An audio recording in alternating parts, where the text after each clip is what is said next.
There's a game being played right now. You're in it. You didn't choose to be. You don't even know the rules.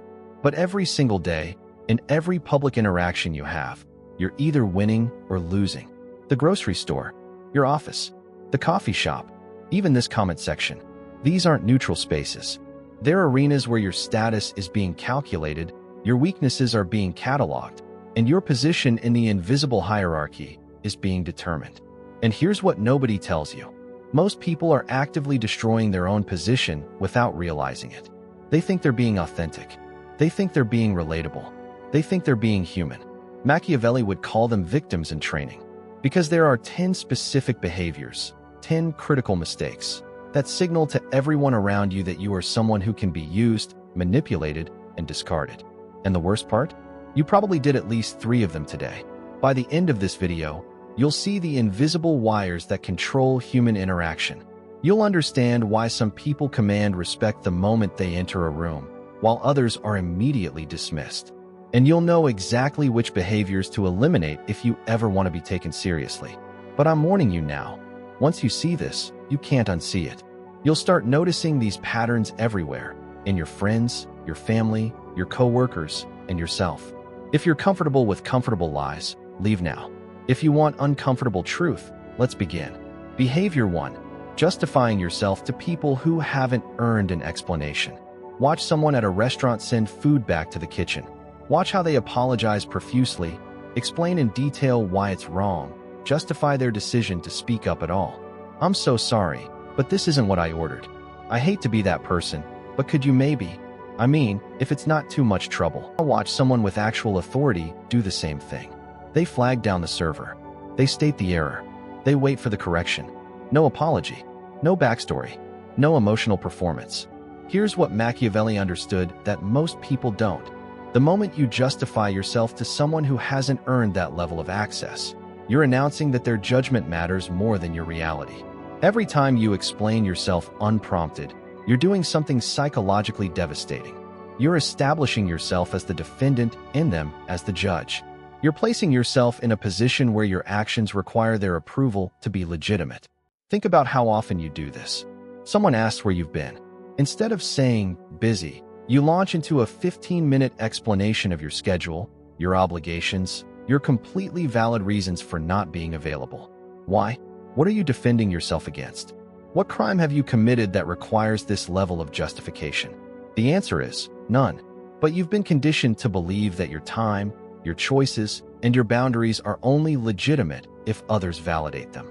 This is a power leak. Every explanation you give to someone who doesn't need one is energy flowing away from you and toward them. You're teaching them that you require their approval. You're training them to judge you.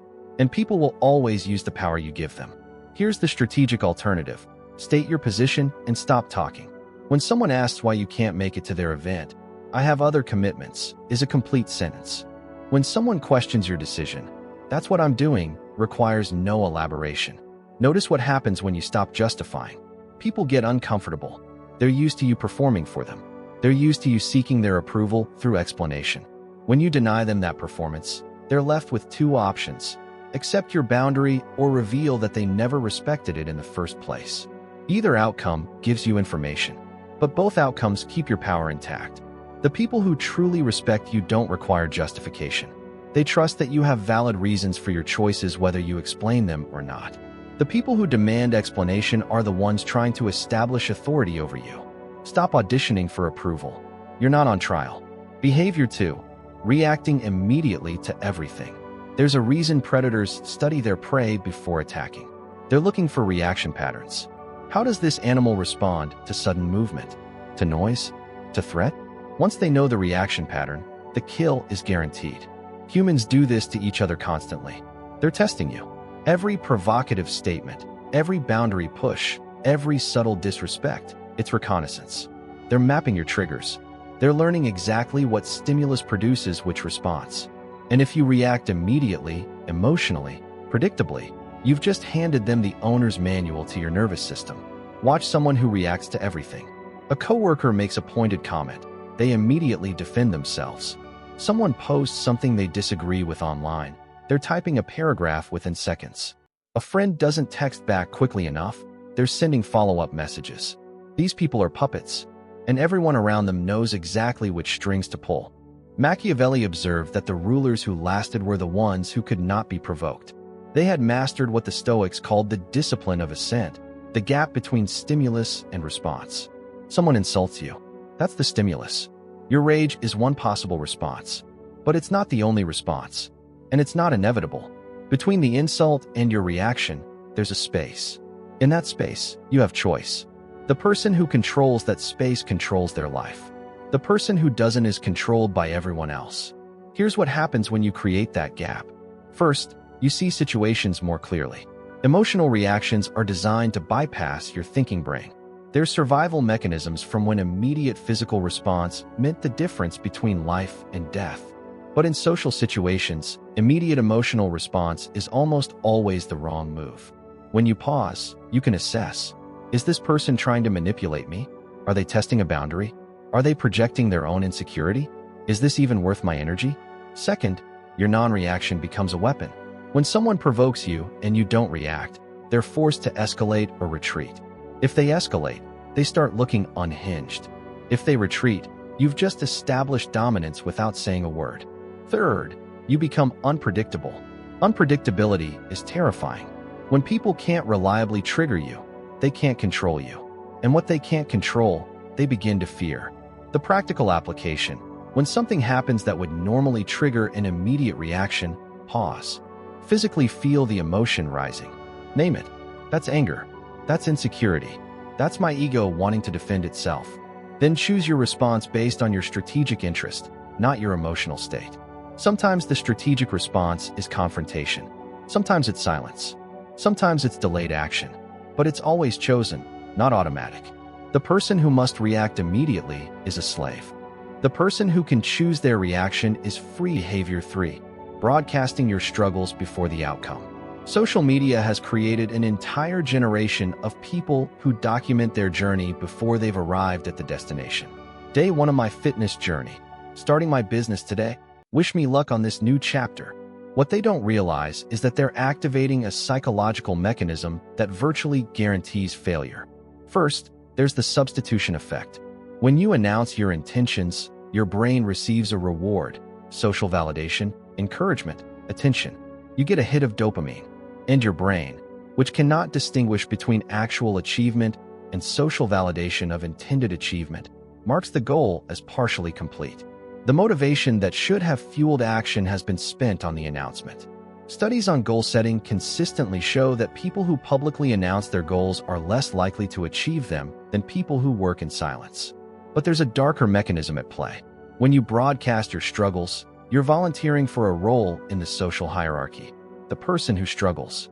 People form impressions quickly and revise them slowly.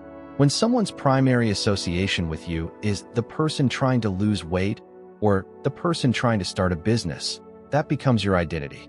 And identities are sticky. Even if you succeed, people resist updating their mental model of you. They're more likely to view your success as temporary, as luck, as not really counting, because it conflicts with the identity you've been broadcasting. More strategically dangerous, you're showing your hand before the game is over. Every time you announce a struggle, you're telling potential competitors exactly where you're vulnerable, what you're working on, what your next move might be. In Renaissance Italy, the families that survived weren't the ones constantly announcing their political moves. They were the ones who made moves so quietly that by the time rivals noticed, the position had already been secured. Machiavelli advised, never announce what you will do. Let your actions speak, and let them speak only after the deed is done. Here's the alternative strategy: work in private. Struggle in silence. Build when no one's watching. Then emerge with results, not intentions. When people ask what you've been up to, staying busy is sufficient. When they notice you've lost weight, started a business, or made a major change, that's when you can share the story, but only after the outcome is secured. The surprise of transformation is more powerful than the documented journey. Mystery is always more compelling than transparency. Let them wonder where you went. Let them speculate about what you were doing. When you return with undeniable results, the contrast between their outdated perception and your new reality creates immediate status adjustment in your favor. The person who announces every struggle is asking for pity. The person who reveals only victories is demanding respect. Behavior 4. Apologizing for occupying space. Sorry to bother you. Sorry, can I just? I'm sorry, but I have a question. Listen to how often people apologize for simply existing. They apologize for taking up time, for having needs, for asking questions, for holding opinions. This is the language of submission. And submission is a position, not a virtue. Every unnecessary apology is a signal, I am less important than you. My needs are an imposition. My presence is a burden. Please tolerate me. And people believe what you tell them about yourself. When you apologize for existing, others internalize that you should apologize for existing. They begin treating you as someone whose time doesn't matter, whose needs are secondary, whose presence is optional. There's a concept in dark psychology called frame control.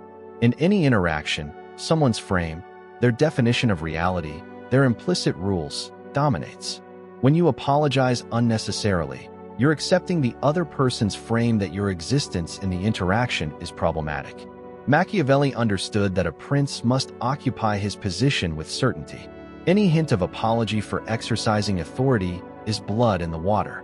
It signals that the authority is uncertain, temporary, questionable. The same applies to ordinary people in ordinary situations.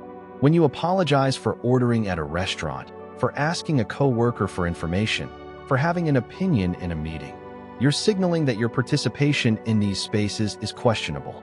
Watch how people with genuine authority occupy space. They don't apologize for asking questions. They ask them. They don't apologize for taking time. They use the time required for their purpose. This doesn't mean being rude. It means being matter of fact. The difference? Submissive. Sorry to bother you, but could I possibly have a moment of your time? Neutral. Do you have a moment? Authority. I need 5 minutes when you're free. Notice the progression. The first assumes their request is inherently problematic. The second is neutral. The third assumes the answer is yes and only negotiates timing. Here's the practice. Catch yourself every time you begin a sentence with sorry and ask, did I actually do something wrong that requires apology? If the answer is no, rephrase. Instead of sorry I'm late, try thank you for waiting. Instead of sorry to ask, try I have a question. Instead of sorry, but I disagree, try I see it differently. The shift seems small. The psychological impact is massive. You're moving from a frame of imposition to a frame of equality. You're claiming the space that you occupy rather than apologizing for it. And people adjust accordingly. They start treating you like someone whose time matters, whose needs are legitimate, whose presence is valuable, because that's what you're communicating. Stop apologizing for having a body that takes up space, a voice that makes sound, and needs that require attention. You're allowed to exist. Behavior 5.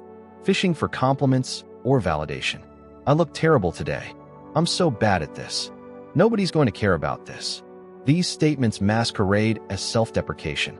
What they actually are is manipulation. You're fishing. You're dangling the hook in the water hoping someone will bite and tell you that no. Actually, you look great. You're talented. People do care. And here's what makes this behavior so destructive. It works in the short term and catastrophically backfires in the long term. In the short term, someone might reassure you. You get your validation fix. But you've also done something terrible to your social position. You've established yourself as someone who requires external validation to function. You've communicated that your self-perception is unstable and needs constant shoring up by others. You've created an implicit obligation where people around you have to manage your emotional state. People resent being made responsible for someone else's self-esteem. Even if they give you the compliment you're fishing for, they're marking you internally as high maintenance, insecure, exhausting. Machiavelli wrote that a prince must never appear needy. Neediness repels power. It attracts pity at best, exploitation at worst. When you fish for validation, you're revealing exactly where you're insecure. And insecurity is a handle. People know that if they want to control you, all they have to do is withhold the validation you're addicted to. Suddenly, they have leverage over you. Watch what happens in relationships where one person constantly fishes for reassurance. Do you still love me? Am I still attractive to you? You're not going to leave me, right? Initially, the other person provides reassurance. Over time, they begin to feel trapped. They're not in a relationship with an equal. They're in a relationship with someone who needs constant emotional maintenance. Eventually, resentment builds. Often, the relationship ends precisely because of the insecurity that was constantly asking if it would end. The strategic alternative: validate yourself. The only opinion of you that matters is yours. If you think you look good, whether others confirm it is irrelevant. If you think your work has value, external validation doesn't change its value. It only reveals whether the audience is sophisticated enough to recognize it. This isn't arrogance. It's self-containment. There's a profound difference between "I'm amazing and you need to acknowledge it," and "my assessment of myself is not contingent on your confirmation." The first is insecure arrogance that still requires external validation. The second is genuine confidence that operates independently of outside opinion.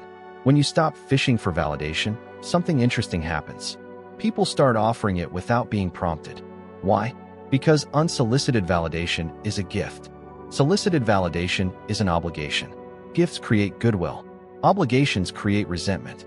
The person who constantly needs to be told they're valuable convinces everyone around them that they're not. The person who moves through the world with quiet self-assurance doesn't need to ask. People naturally acknowledge it. Become the source of your own validation.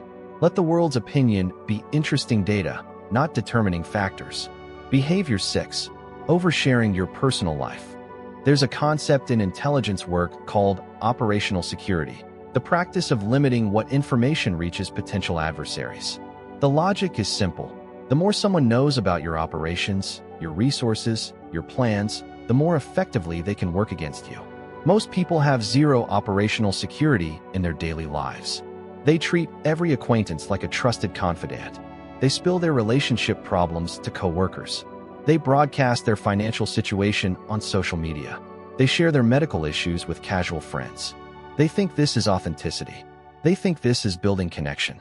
What they're actually doing is creating vulnerability. Every piece of personal information you share is a potential weapon. Not because everyone is malicious, though some are, but because information spreads, contexts change, and what seemed harmless in one moment becomes leverage in another. You tell a coworker you're having financial difficulties. Months later, you're competing for the same promotion. Do you think they won't remember that you're financially desperate? Do you think they won't use that information to position themselves as the more stable candidate? You share your relationship struggles with someone you consider a friend. Years later, you have a falling out. Do you think those vulnerabilities won't become ammunition? Machiavelli observed that wise rulers compartmentalize information. Different people know different things. No one outside the inner circle has the complete picture. This isn't paranoia, it's strategy. The person who knows everything about you has power over you, whether they choose to exercise it or not. The uncertainty of whether they will use that information creates a subtle anxiety, a low-level vulnerability that affects how you interact with them. But there's an even more insidious consequence of oversharing. People lose respect for what they know too much about. Mystery maintains value. When someone knows all your struggles, all your fears, all your weaknesses, they begin to see you as manageable, predictable, small. The mystique that makes people interesting evaporates when everything is known. Think about people who command respect. They're not the ones who share every detail of their personal lives. They maintain a boundary between public and private. They reveal selectively, strategically, and usually only after the story has a resolution. Here's the practical filter. Before sharing something personal, ask yourself 3 questions. Does this person need to know this for functional reasons? Have they demonstrated that they can be trusted with sensitive information? Could this information be used against me if circumstances change? If the answers are no, no, and yes, keep it to yourself. This doesn't mean being closed off or fake. It means being selective. Your therapist should know your traumas. Your random coworker doesn't need to. Maintain layers of access. Surface-level relationships get surface-level information. Deep relationships, proven over time through consistency and reciprocity, get deeper access. But nobody, and I mean nobody, should have access to everything. Not your partner, not your best friend, not your family. Maintain a private core that belongs only to you. The person who shares everything has nothing left that's theirs. The person who shares strategically maintains power, mystery, and protection. Behavior 7. Trying to be liked by everyone. There's a mathematical impossibility that most people refuse to accept. You cannot be liked by everyone. Different people value different things. Some people value directness, others find it harsh. Some people value consistency, others find it boring. Some people value ambition, others find it threatening. The moment you attempt to be liked by everyone, you guarantee that you'll be respected by no one. Because being liked by everyone requires constant shape-shifting. You become whoever the person in front of you needs you to be. You suppress opinions that might create conflict. You agree with whatever's being said. You contort yourself into whatever shape seems most palatable. And people can sense this. They may not be able to articulate it, but they feel it. This person has no core. This person is performing. This person will say whatever they think I want to hear. Machiavelli was explicit about this. He wrote that a prince cannot and should not keep his word when it disadvantages him, but he should always appear to be keeping it. The key word is appear. You maintain the image while operating according to reality. But more importantly, he recognized that being feared is more reliable than being loved, when you cannot be both. Why? Because love is fickle, conditional, and subject to change. Fear, or more accurately, respect mixed with the understanding that you have boundaries, is stable. The person who tries to be liked by everyone is making a category error. They're optimizing for the wrong metric. What matters isn't whether people like you. What matters is whether people respect you, take you seriously, and think twice before crossing you. Sometimes those overlap with being liked. Often they don't. Watch what happens when you stop trying to be liked and start being consistent. You state an opinion and don't apologize for it. You set a boundary and enforce it. You make a decision and stand by it even when people are unhappy. Some people will like you less. Good. Those people like the version of you that was malleable and controllable. That version was useful to them. Let them be disappointed. Other people will respect you more. These are the people worth keeping. They don't need you to be pleasant all the time. They need you to be real, consistent, and trustworthy. There's a concept called value over valuables. Instead of trying to be likable or valuable, focus on being valuable, having value. Provide something that people actually need: expertise, reliability, honesty, strength. People don't actually want someone who agrees with everything they say. They want someone with a backbone, even if that backbone means occasional disagreement. The paradox: when you stop trying to be liked, you become more likable to the people whose opinion actually matters. Here's the practice.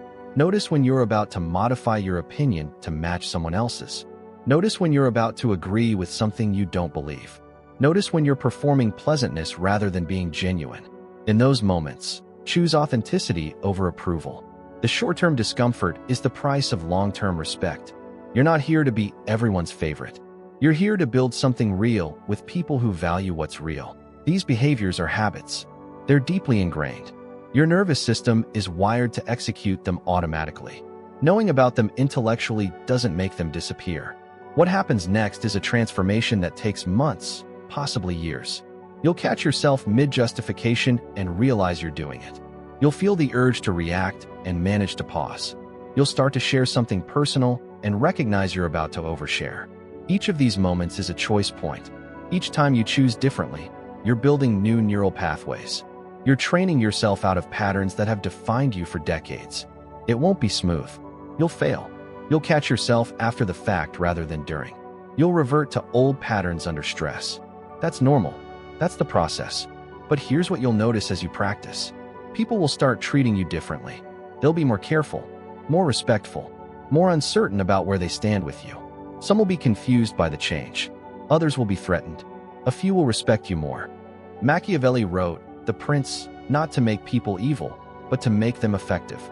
These principles exist whether you acknowledge them or not. The game is being played whether you know the rules or not. Now you know the rules. The only question left is, will you play? Drop a comment below telling me which of these 10 behaviors you struggle with most. Don't perform. Don't pretend you're above all of them. Pick the one that genuinely caught you. That acknowledgement, to yourself, in writing, is the first step toward changing it. If this video shifted how you see social dynamics, subscribe.